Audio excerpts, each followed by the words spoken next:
இன்றைய தினத்தினுடைய ஆன்மீக தகவலாக, இது ஆன்மீக தகவல்னு சொல்றதை விட ஜோதிட தகவல் அப்படின்னு தான் சொல்லணும். ஒவ்வொரு சனிக்கிழமை நாளுமே நம்ம அறிவியல் ஜோதிடம் அப்படிங்கிற பேர்ல பார்த்துட்டு வரோம் இல்லையா?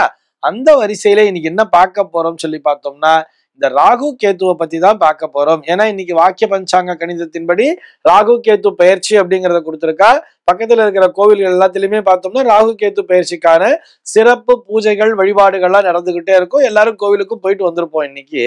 ஆக இந்த ராகு கேத்து என்கின்ற கிரகங்கள் அறிவியலில் இல்லையே. ஏன்னா நம்ம ஒரு சோலார் சிஸ்டம் அப்படிங்கிறத படிக்கிறோம். அந்த சோலார் சிஸ்டத்துல பார்த்தோம்னா நடுவுல சூரியன்கிற கிரகத்தை கொடுத்திருக்காங்க.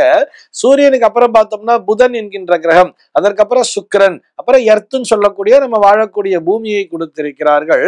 அதனை தொடர்ந்து பார்த்தோம்னா செவ்வாய் அப்படிங்கிற ஒரு கிரகம் இருக்குது. அதுக்கப்புறம் ஜூபிட்டர் அப்படிங்கிற அந்த வியாழன்கிற ஒரு கிரகம், அதனை தொடர்ந்து சாட்டான் சனிங்கிற ஒரு கிரகம், அதுக்கப்புறம் யுரேனஸ், நெப்டியூன், புளூட்டோங்கிற மாதிரி வரிசையா கொடுத்திருக்கா. இப்ப சமீப காலத்துல புளூட்டோங்கிற கிரகத்தை பத்தி நம்ம கணக்குல எடுத்துக்க வேண்டியது இல்ல, அது ரொம்ப தூரத்துல இருக்கு, யுரேனஸ் நெப்டியூன் வரைக்கும் எடுத்துட்டா போறோங்கிற மாதிரிலாம் இப்ப சோலார் சிஸ்டத்துல மொத்தம் 8 கிரகங்கள் தான் அப்படிங்கிற மாதிரிலாம் இப்ப சமீப காலமாக சொல்லி கொண்டிருக்கிறார்கள். ஆனால் இங்க ராகு கேத்துங்கிற விஷயமே வரலையே அப்படிங்கிறது தான் எல்லோருடைய சந்தேகமாகவும் இருக்கும்.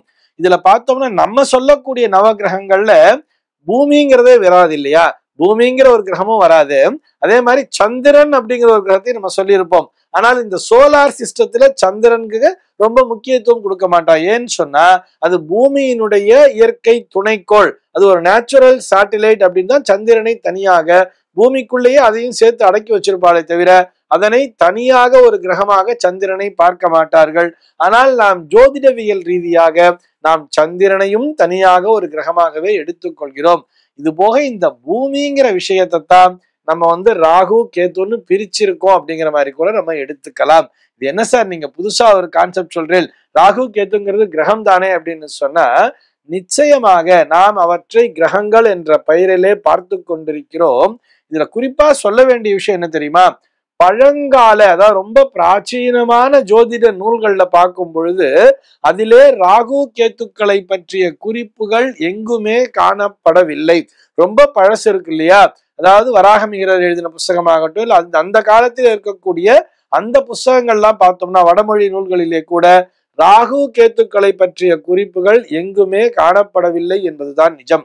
ஆனா கிரகணத்தை பற்றிய குறிப்புகள்லாம் நிறையவே இருந்திருக்கு. இந்த மாதிரி இந்த தேதியில சூரிய கிரகணம், இந்த தேதியில சந்திர கிரகணம்ங்கிற அந்த கணக்கீடுகளை எல்லாம் வைத்திருந்தார்கள். இந்த கணக்கீடுகளின் அடிப்படையிலும் போக போக இந்த கணக்கீடை வச்சு இதை வச்சு ராகு கேத்துன்னு 2 கிரகம் இருக்குன்னு சொல்லிட்டு 10ஆம் நூற்றாண்டிற்கு பிறகு வந்த அந்த ஜோதிட நூல்கள்ல தான் இந்த ராகு கேத்துக்களை பற்றிய குறிப்புகளானது காணப்படுகிறது. அதற்கு முன்னாடியும் கிரகண கணக்குல நம்ம ஆளுங்க துல்லியமா போட்டு வச்சிருந்தா, ஆனால் இதில் ராகு கேத்துக்களை சம்பந்தப்படுத்தாமல் அந்த நேரத்திலே ஒரு நிழலானது வந்து சேரும். இந்த நிழலானது சூரியனை மறைக்கும், இதுதான் சூரிய கிரகணம் என்ற பெயரிலும், அதாவது சந்திரனுடைய நிழல் தான் மறைக்கிறது அப்படிங்கிறதையும் நம்ம படிச்சிருக்கோம் இல்லையா? அதே மாதிரி இந்த சந்திர கிரகணம்னு வரும் பொழுது பூமியினுடைய நிழலானது சந்திரன் மீது விழுகிறது, அதனாலதான் இது மறைக்கிறது. அதாவது சூரியனுக்கும் சந்திரனுக்கும் இடையே பூமி வரும் பொழுது சந்திரனுக்கு என்று இயற்கையிலே ஒளி இல்லைங்கிறது நமக்கு தெரியும், சூரியனுடைய ஒளியை வாங்கிதான் அது ரிஃப்ளெக்ட் பண்றதுன்னு தெரியும். அந்த நேரத்திலே இடையிலே பூமி என்கின்ற கிரகம் வருவதால் தான் அந்த சந்திர கிரகணம் சம்பவிக்கிறதுன்னு சொல்லிட்டு நம்ம அறிவியல் ரீதியாக படித்திருப்போம். இதனைத்தான் ராகு கிரஸ்தம் கேத்து கிரஸ்தம் என்ற பெயரிலே ஜோதிடவியல் குறிப்பிடுகிறது. இதிலே எந்த தவறுமே இல்லையே. இந்த ராகுவையும் கேத்துவையும் எப்படி சொல்றான்னு பார்த்தோம்னா, நிழல் கிரகங்கள், இவர்கள் சாயா கிரகங்கள் என்ற பெயரிலேயே அழைக்கப்படுகிறார்கள். இந்த நிழல் அப்படின்னு சொல்லும் பொழுது இந்த நிழலானது சூரியனை மறைக்கிறது, அதனால தானே இந்த கிரகணம்ங்கிறது வர்றதுன்னு சொல்றோம். அது அந்த நாள்ல அவ்வளவு அறிவியலா சொன்னா புரியாதுங்கிறதுனாலதான் ராகு என்கின்ற பாம்பானது சூரியனை விழுங்குகிறது, அதே மாதிரி கேத்து என்கின்ற பாம்பானது சந்திரனை விழுங்குகிறது, கேத்து கிரஸ்த சந்திர கிரகணம்ங்கிற மாதிரிலாம் நிறைய கதைகளை சொல்லி வைத்திருப்பார்கள். இதனை நமக்கு அந்த தேவர்களும் அசுரர்களும் இணைந்து ஒன்றாக அந்த பார்க்கடலை கடைந்த அந்த கதையோடு சேர்த்து சொல்லி இருப்பார். அப்பதான் நமக்கு எளிதிலே புரியும் என்பதால் அந்த புராண கதைகளிலும் உண்மை என்பது இருக்கத்தான் செய்கிறது.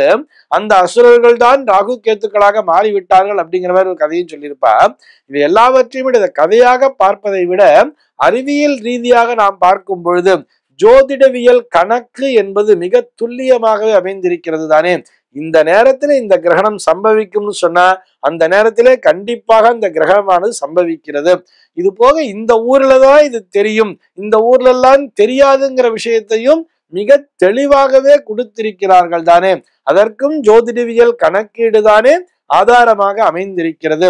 இது நிழல் கிரகம்னு சொன்னா இது யாருடைய நிழலோ அல்ல அப்படிங்கிறதையும் புரிஞ்சுக்கணும். நம்முடைய பூமி மற்றும் இந்த பூமியை சேர்ந்து சுற்றி கொண்டிருக்கின்ற இந்த சந்திரன் என்கின்ற அந்த இயற்கை துணைக்கோள் இருக்கு இல்லையா, இவர்களுடைய நிழல் தான் அது அப்படிங்கிறத புரிஞ்சுக்கணும்.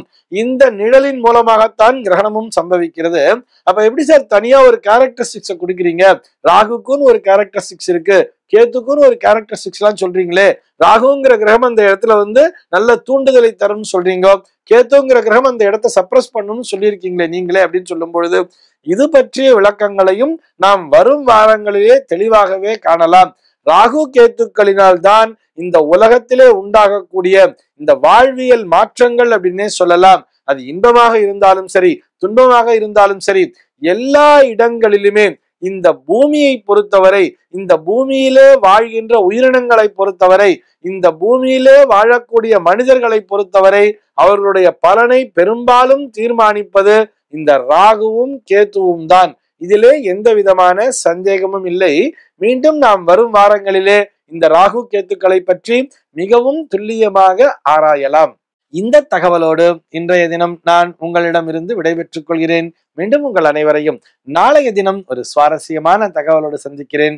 எம்பெருமானினுடைய திருவருளினாலே இந்த நாள் உங்கள் அனைவருக்கும் சுப தினமாக அமைவதற்கு வாழ்த்துக்கள்.